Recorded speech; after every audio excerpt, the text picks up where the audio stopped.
Justice Yashwant Verma प्रकरण के बाद से ही जजों की नियुक्ति की प्रक्रिया को लेकर के देश भर में चर्चा तेज हो चुकी है। लोकसभा, राज्यसभा और विभिन्न राजनीतिक मंचों पर ही राष्ट्रीय न्यायिक नियुक्ति आयोग का जिक्र उभर कर आया है। इस विवाद में उपराष्ट्रपति जगदीप धनखड़, तृणमूल कांग्रेस की सांसद महुआ मोइत्रा सहित कई नेताओं ने अपनी अपनी राय रखी है। आइए जानते हैं एनजेएसी है क्या। वर्तमान में जजों की नियुक्ति कैसे की जाती है और इस विषय पर विपक्ष तथा समर्थकों की क्या क्या टिप्पणियां हैं।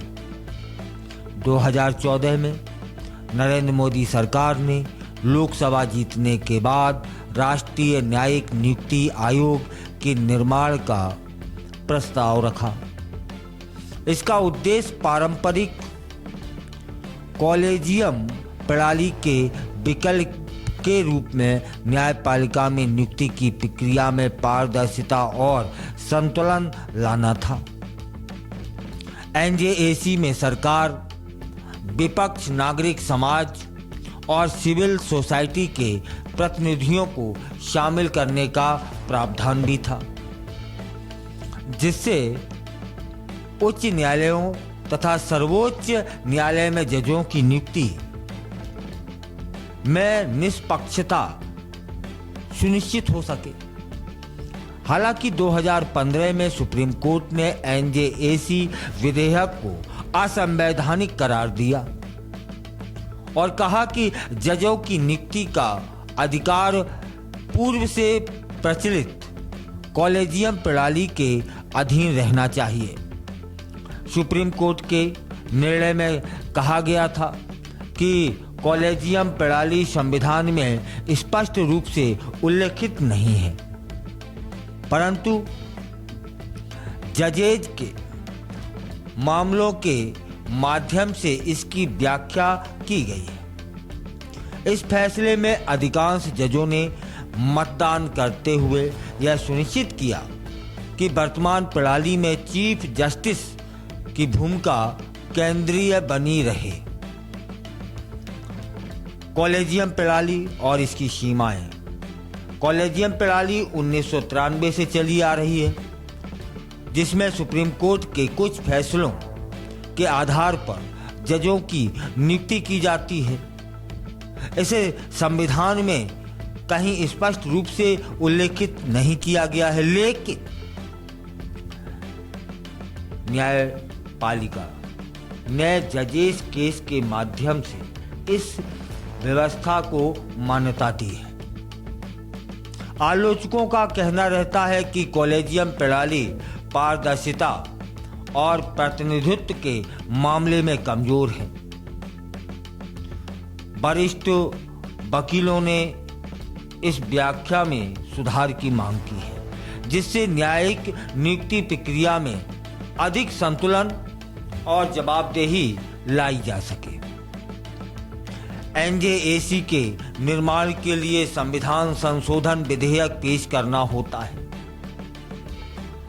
जिसके लिए संसद के दोनों सदनों, लोकसभा और राज्यसभा में 2/3 सदस्यों के विशेष बहुमत के साथ साथ देश भर की विधानसभाओं से मंजूरी भी आवश्यक होती है। 2014 में यह विधेयक लगभग सर्वसम्मति से पास हुआ था और जिसके तहत एनजेएसी कॉलेजियम प्रणाली के स्थान पर नई नियुक्ति प्रणाली के रूप में प्रस्तुत किया गया था।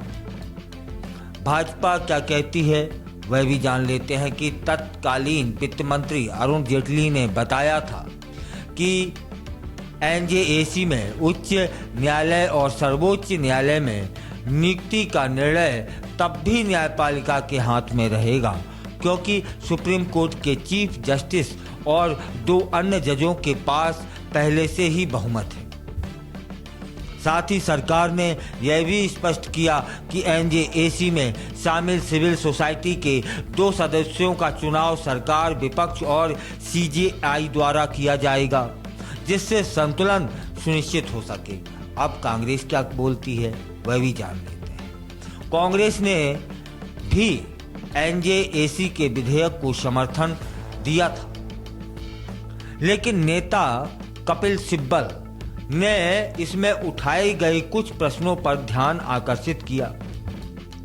उन्होंने बताया कि यदि इस मामले को लेकर के सुप्रीम कोर्ट का दरवाजा खटखटाया जाता है तो न्यायिक प्रक्रिया में और विवाद हो सकते हैं।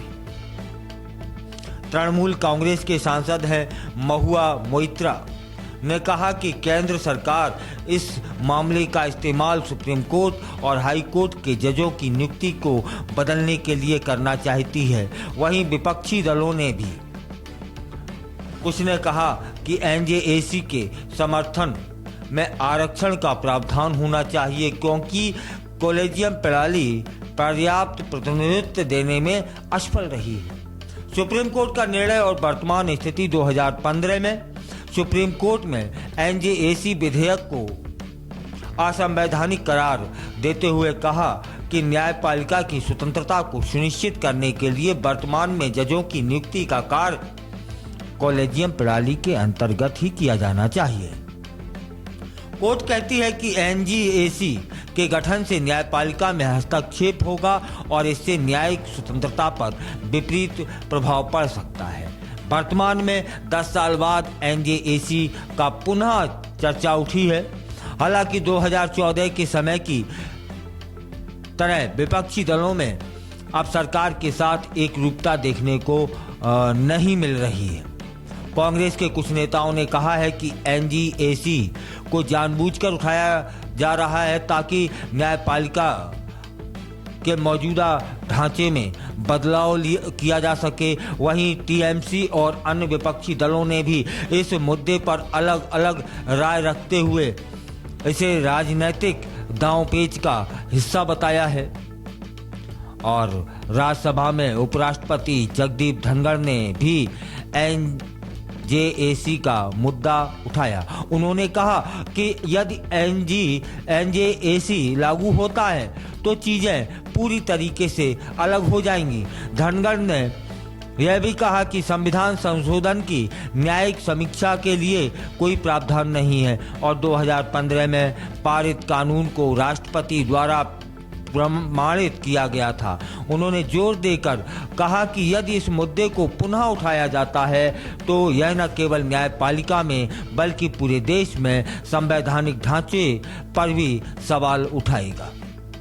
भविष्य की राह वर्तमान में न्यायपालिका में नियुक्ति की प्रक्रिया में सुधार के लिए विभिन्न विचार सामने आ रहे हैं। कुछ दल एनजेएसी को एक बेहतर विकल्प मान रहे हैं, जबकि अन्य का तर्क है कि कॉलेजियम प्रणाली में सुधार की बजाय इसे ही कायम रखा जाना चाहिए। जो लोग एनजेएसी के पक्ष में हैं, उनका मानना है कि इसमें पारदर्शिता, संतुलन और सामाजिक प्रतिनिधित्व की संभावनाएं हैं। दूसरी ओर आलोचकों का कहना है कि एनजेएसी से न्यायपालिका की स्वतंत्रता पर असर पड़ेगा और यह मौजूदा सिस्टम में अनावश्यक राजनीतिक हस्तक्षेप ला सकता है। कॉलेजियम प्रणाली को बदलने के लिए संविधान संशोधन की जरूरत होगी, जिसके लिए संसद के दोनों सदनों और राज्य विधान सभाओं का सहयोग आवश्यक होगा। यह प्रक्रिया जितनी जटिल होगी उतनी ही राजनीतिक संघर्ष और कानूनी चुनौतियों का सामने आना लाजमी सा है।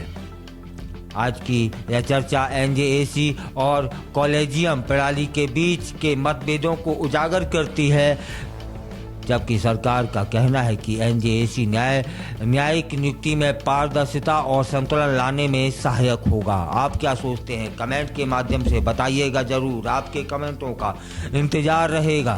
मैं आपका अपना कुलदीप अवस्थी और आप देख रहे हैं बेजोड़ रत्न चैनल।